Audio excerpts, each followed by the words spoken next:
Ada sesuatu yang lebih dahsyat daripada santet, daripada sihir. Rasulullah SAW mengabarkan tentang perkara ini dalam hadis riwayat Bukhari. Beliau bersabda, "Aktsaru man yamutu min ummati ba'da qada'illahi wa qadarihi bil ain." Kebanyakan yang meninggal di umatku setelah takdirnya Allah adalah karena lemparan ain.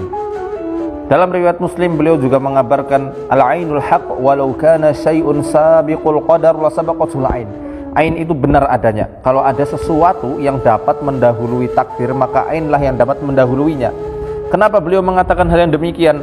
Karena sangat cepatnya pengaruh ain itu mengenai kepada apa yang dilihat. Ini bukan hanya kepada manusia saja. Ain juga bisa membinasakan hewan ternak, bisa membuat mobil menjadi rusak, dan ain juga bisa membuat rumah itu tiba-tiba hancur, tiba-tiba banyak belatungnya, tiba-tiba banyak serangganya, bahkan terbakar seketika itu juga, seperti kena amaterasu, ya. Dan ain ini juga bisa membuat barang-barang elektronik semisal HP, laptop, komputer itu bisa menjadi error, rusak, tidak bisa diperbaiki lagi.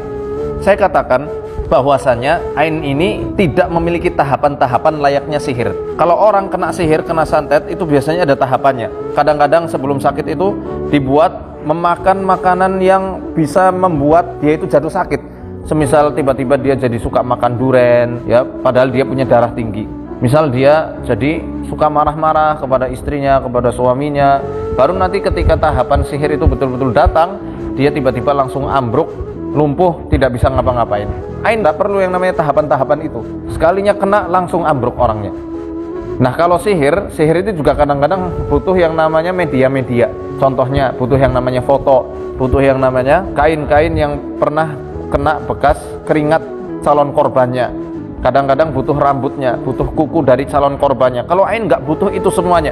Ketika orang itu betul-betul kagum dan kemudian dia tiba-tiba dia langsung memujinya secara spontan tanpa meminta keberkahan kepada Allah, maka saat itu juga apa yang dilihatnya bisa langsung hancur atau binasa. Sihir ini tidaklah dilakukan kecuali oleh orang-orang yang durhaka. Ini sudah pasti dan kita sepakat hal itu. Adapun ain kadang-kadang terlempar dari orang-orang yang soleh, orang-orang yang baik, orang-orang yang memang dia itu dengan tulus, murni, betul-betul kagum kepada apa yang dikaguminya dan tidak berniat agar orang yang dilihatnya itu celaka. Nah, ini bedanya ain.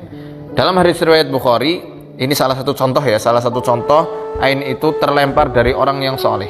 Dalam hadis riwayat Bukhari ada dua orang sahabat. Duanya ya jelas orang sahabat Nabi, orang-orang pilihan. Yang salah satu di antara keduanya itu melemparkan ain kepada sahabat yang lain.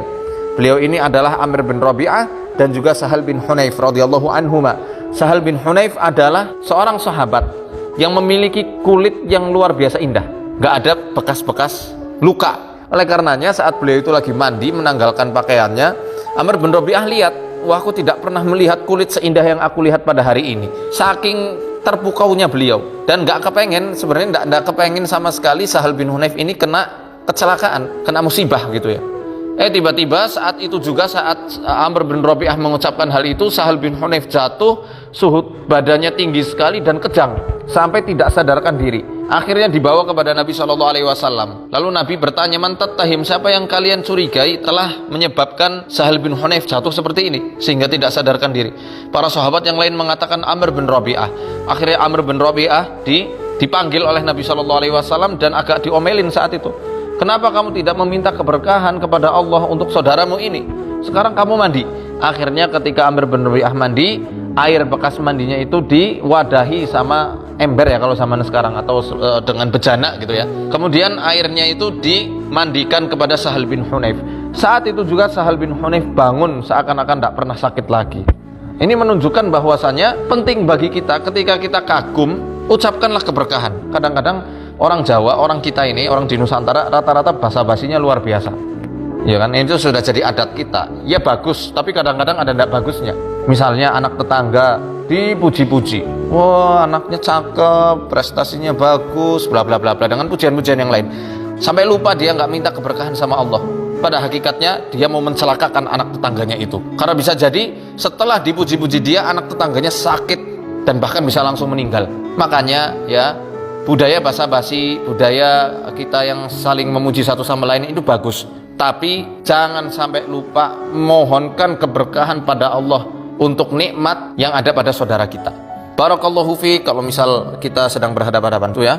Kalau orangnya ada jauh di sana misalnya, barakallahu fihi kalau laki-laki, barakallahu fiha kalau itu perempuan. Kalau susah lidahnya untuk mengucapkan bahasa Arab ya, maka boleh kita mengucapkannya dengan bahasa kita masing-masing. Bahasa Jawa, bahasa Sunda, bahasa mana aja lah ya pokoknya ya. Atau pakai bahasa Indonesia ya, semoga Allah berkahi dia, semoga Allah berkahi usahanya, semoga Allah berkahi prestasinya, semoga Allah berkahi mobil barunya, semoga Allah berkahi HP barunya, misal seperti itu. Semoga Allah berkahi rumah barunya dan seterusnya. Sehingga kita menutup celah-celah terlemparnya ain kepada nikmat yang ada pada saudara kita. Kalau kita harus kagum terhadap nikmat Allah yang ada pada diri kita, ucapkan Masya Allah. Kesimpulannya, ucapan Masya Allah itu untuk diri kita sendiri. Adapun barakallahu fiik atau semoga Allah berkahi kamu, itu ketika kita kagum dan memuji saudara atau saudari kita. Dengan hal itu insya Allah kita terhindar dari mencelakakan saudara atau saudari kita. Walaupun kita tidak niat, tapi hati-hati.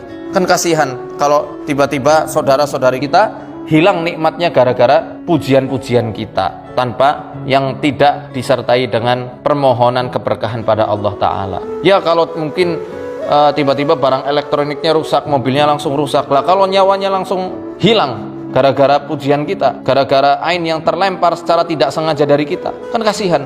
Jadi sekali lagi, ucapkanlah doa-doa keberkahan di setiap nikmat-nikmat yang ada pada saudara kita.